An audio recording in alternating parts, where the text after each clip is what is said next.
The night was thick with sorrow as Jesus and his disciples, Peter, James, and John, entered Gethsemane. He confided in them, "My soul is overwhelmed with sorrow to the point of death.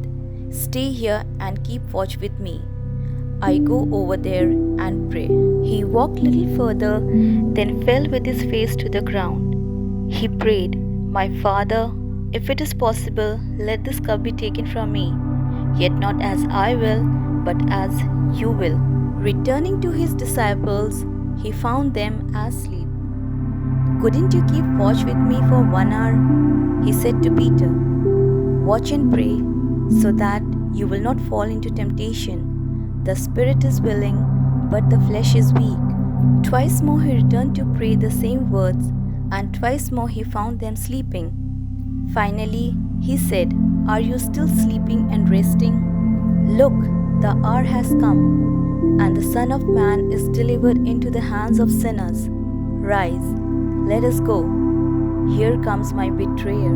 Even as he spoke, Judas appeared, one of the 12, leading a crowd with swords and clubs, sent from the chief priests and elders. Judas stepped forward and kissed him. Jesus looked into the eyes of his betrayer and said, "Do what you came for." At once the soldier seized Jesus. One of Jesus' disciples drew a sword, striking the soldiers of the Roman Empire and cutting off his ear. But Jesus said, "Put your sword back in its place. Do you think I cannot call on my Father, and he will send 12 legions of angels? But how then would the scriptures be fulfilled?" The disciples fled into the shadows. Jesus was alone. They took him to Caiaphas, the high priest. The Sanhedrin gathered, searching for false testimony to condemn him. Witnesses contradicted one another, until 2 stepped forward claiming, "He said, I am able to destroy the temple of God and rebuild it in 3 days." The high priest asked, "Are you not going to answer?" But Jesus remained silent. He said, "I charge you under oath by the living God, tell us if you are the Messiah, the Son of God."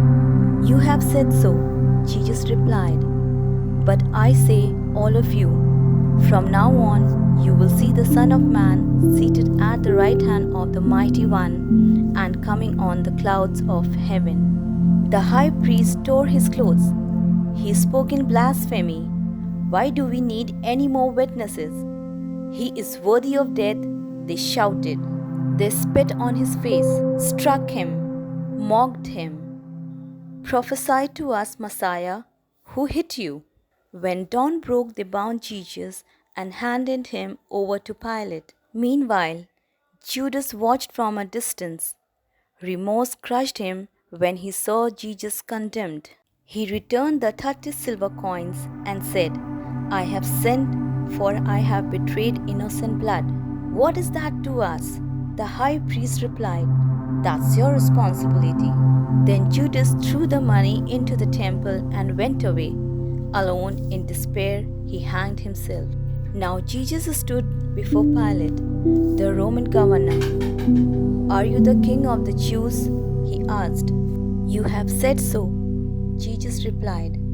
As the chief priest accused him, Jesus remained silent. Pilate was amazed. Each year at the festival, Pilate offered to release one prisoner. This year, the crowd was given a choice: Jesus Barabbas, a known criminal, or Jesus who is called the Messiah. But Pilate's wife sent him a warning: "Have nothing to do with that innocent man, for I have suffered in a dream because of him." But the chief priests stirred the crowd. "Barabbas, Barabbas," they cried. "What shall I do with Jesus?" Pilate asked. "Crucify him! Crucify him!" they shouted. "Why? What crime has he committed?" Pilate asked again. Pilate saw the storm rising. He washed his hands before the crowd and said, "I am innocent of this man's blood. It is your responsibility." All the people answered, His blood is on us and on our children. Then Pilate released Barabbas. Jesus was scourged, his flesh torn, and handed over to be crucified.